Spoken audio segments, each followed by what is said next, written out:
So today on the Allergic Gourmet, I'm just going to show you one of my partner's favorite dishes. It's a basic tomato avocado salad. So we'll show you the ingredients and we'll get started. For our tomato avocado salad, we're going to use these avocados I got from the food bank. We have an array of tomatoes. You've got your classic beefsteak, these beautiful Valencia tomatoes, as well as these Cherokee heirloom tomatoes, which are quite nice. It just adds a little bit of different tomato flavors to the mix. As well, we've got these beautiful little variety of cherry tomatoes. In addition, I'm going to add some garlic, some fresh parsley. I've also got some leftover red onion, and I usually do use green onions in this recipe, but as I don't have them, and as my onions, some of them are getting a little old there, if you just cut the little sprouts off, they mimic a green onion kind of flavor very nicely. So let's get started. So hopefully my setup's a little bit better than in the last video. So to start with our salad, I'm just gonna chop up some garlic here. And I'm using two and a half cloves because I like things kind of garlicky. So I just went ahead and finished mincing up my garlic there. If you have a garlic or an onion allergy, there's actually a beautiful wild green, very common in Canada, called garlic mustard that I do sometimes forage, and I will use if I'm sharing with somebody with a garlic or onion allergy, which is quite nice. It very much mimics that garlic flavor, but doesn't cause any of the intestinal upset. So next I'm just going to take the ends off my onions, like I did in my 4 a.m. frittata. We're going to cut those off. We're going to chop those up.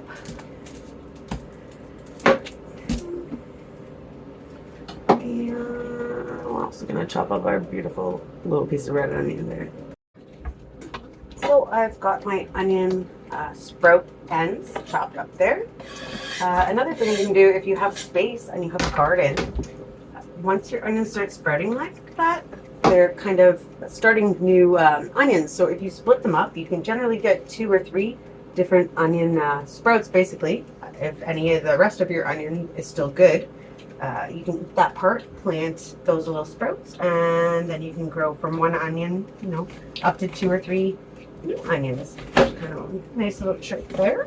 I'm going to chop up this onion. Nice and there.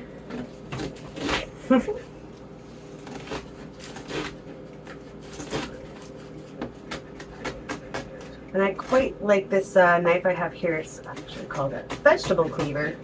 Works very well. I eat a lot of vegetables, and it works quite well for that job. I'm just going to kind of run it through here too.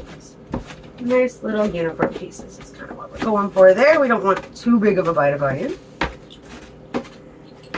we go. There we go. Go.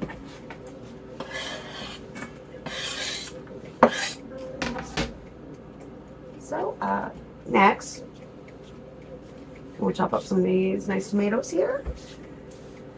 Start with these heirlooms here.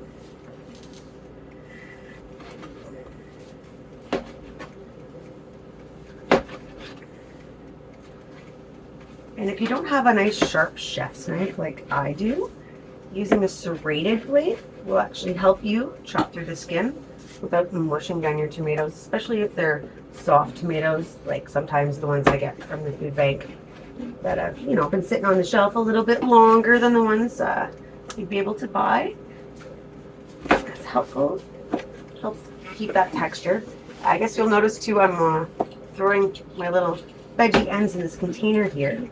I always like to keep stems, ends, bits like that, and I will throw it in a bag in my freezer, and that's what I use to make my weekly stock, which I'm sure I will show you in a future video. So I'm just cutting up my Valencia tomato right now, and they're quite nice actually. They have a sweeter kind of flavor, a meatier texture, and less seeds than something like a beefsteak tomato. So they add quite nicely to our mix there. So I sliced our beefsteak tomatoes in our Valencia. I'm just adding another one of these beautiful Cherokee tomatoes. I I really love these. I'm very fortunate to have been given some of these from the food bank last week, actually. They have like a sweeter, more concentrated flavor than your average red style tomato. They're less mealy and they almost have like a smoky finish. So they just add a really nice addition to our flavor profile that we've already got going on here. And also the color, it's just beautiful. I don't know how well you can see that from my terrible camera angle, but very beautiful. While I had you on pause, I actually went ahead and put my salad in a larger bowl. I'm just kind of using up all of my tomatoes that are going soft because I don't like to throw anything out. I have quite a few tomatoes and avocados right now. But as you can see, it's coming together beautifully. Maybe not with my light, but now we're going to throw in some of these little smaller ones. So when I do these, I usually cut them lengthwise. I don't know if you can see that. And then lengthwise again like that. So I'm kind of cutting them into quarters. And we'll throw those in. I'm actually just chopping up a couple more cloves of garlic right now. One of the reasons I don't generally provide amounts of ingredients that I put in a dish, except if it's baking, I guess, is just because I always adjust as I go, taste as you go. Following the recipe will only get you so far. Following your taste buds, that's the key to a really fabulous dish. So we're going to start on our avocados. So I'm actually going to use a different knife for this one. It's a little bit different shape. The vegetable cleaver is not good for the technique I like to use to cut these. So I usually start by cutting them in half around the seed. I guess we'll do it on a cutting board. And then I'll quarter it like this. Oh, that's going to pop right off there. I usually use a spoon just to kind of scoop all that avocado goodness out. And if they're soft, that soft bit will mix really nicely with the dressing that we're going to make later.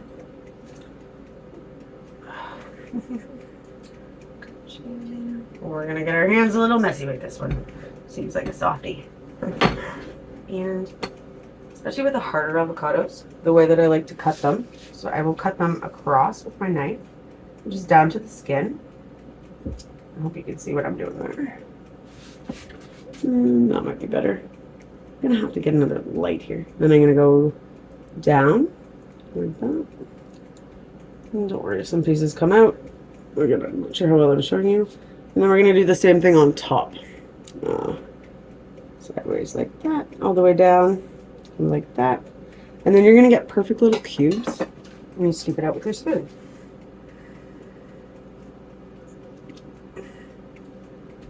Just toss it in there, and maybe, if you can see, they just kind of break up into little chunks. As you may or may not be able to see, I should probably get a better light for this side of my kitchen. I've got that avocado in there, and just the color of that is just looking beautiful. So I'm going to chop up that parsley that I have. I'm just going to pull it off the stems, and then I'm going to chop up the end bits there. Now, because I'm using a sweeter blend of tomatoes, I'm not going to add any fruit, but peaches, nectarines, anything like that, you could also chop up nicely and throw in there. It's going to add a nice little sweetness. Again, I'm going to choose the vinegar that I'm going to use in my dressing based on the fact that I'm using sweeter tomatoes. I'm going to use a tangier vinegar. I'm probably going to go with either a red wine or a white wine. They're a little bit more tangy versus a balsamic, which I would probably use if I were using just strictly beefsteak or red tomatoes. You could also use, sorry, my brain's farting right now, apple cider vinegar as well. And that's just going to give more of like a brighter, more citrusy flavor as well. Let's chop up that parsley nicely. And throw that in there. I think you just probably heard my air fryer going off. I decided to throw those chicken legs in there, just kind of to make this more of a complete meal. We're going to throw some protein in there. Shrimp is also quite nice in this dish. Goat cheese feta, if you have it. But again, we're working with what we got. So now that all the ingredients are prepped for the salad except the chicken, I'm going to show you how I'm going to make my dressing. So I decided to go with the white wine vinegar based on the other ingredients I have in the salad because those tomatoes are a little bit sweeter, so I'm going to steer away from the balsamic. So we're going to add equal parts vinegar and oil. I'm going to go with olive because that's what I have on hand. Canola or soy or really any liquid oil is going to work very similarly. We're going to go ahead and add some salt.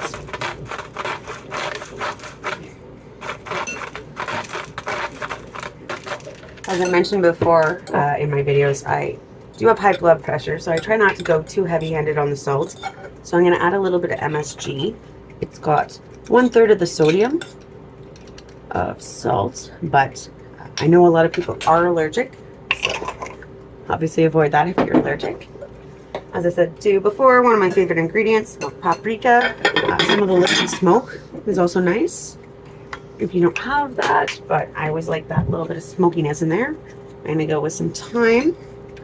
I always season hand to bowl, because if you put too much in your hands, you don't have to put it in the bowl, but if you throw it in the bowl, then you're going to have a bad time if it's too much.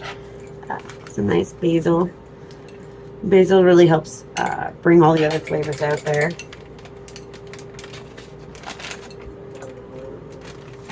Oregano as well.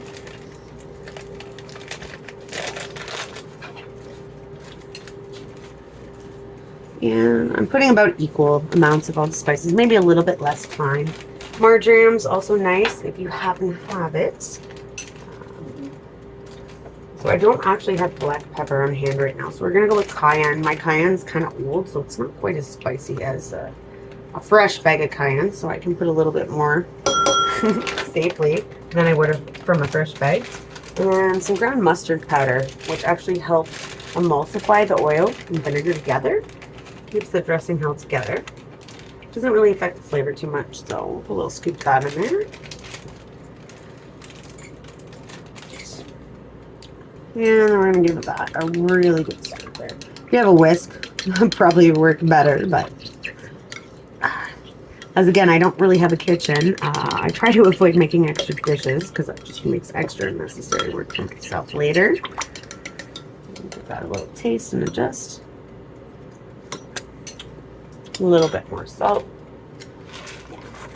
It tastes a little bit acidic from that vinegar. So adding a little bit of salt will help balance that out. And now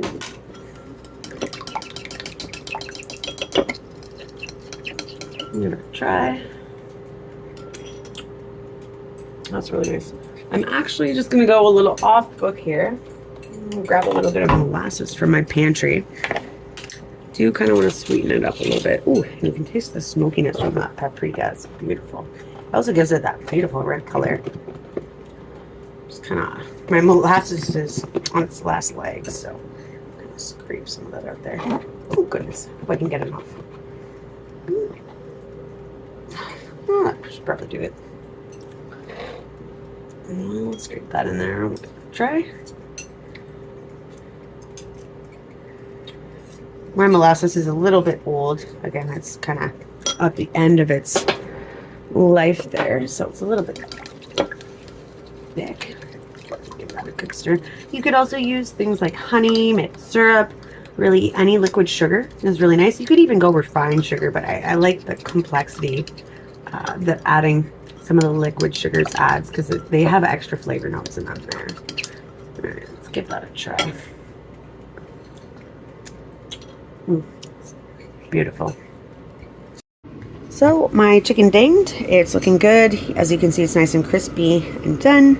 I just threw it in a frying pan to cool actually because I'm a little low on dishes right now. I'm gonna let that cool a bit, shred it up, and we're gonna throw it in our salad. So my chicken finished cooking. I just shredded that up. So we're gonna add that to the salad now. Mix that all together. If I was only going to eat like a portion of it, then I probably wouldn't mix the entirety of the dressing on. I would just put the dressing on the portion that I'm going to eat. Otherwise, it's going to get soggy over time.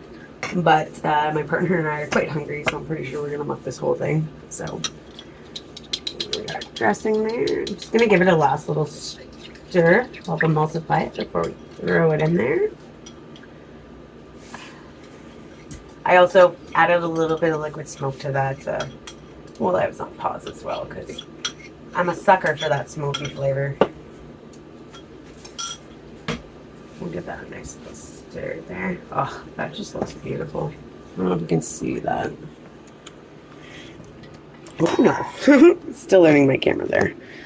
But and that just smells so good. That smokiness, the colors in there. It looks fantastic. So we've got our salad all finished. I just actually adjusted up the salt a little bit based on taste, and it's, well, let's see here. It's a perfect balance of like sweet, salty, heat, and acid.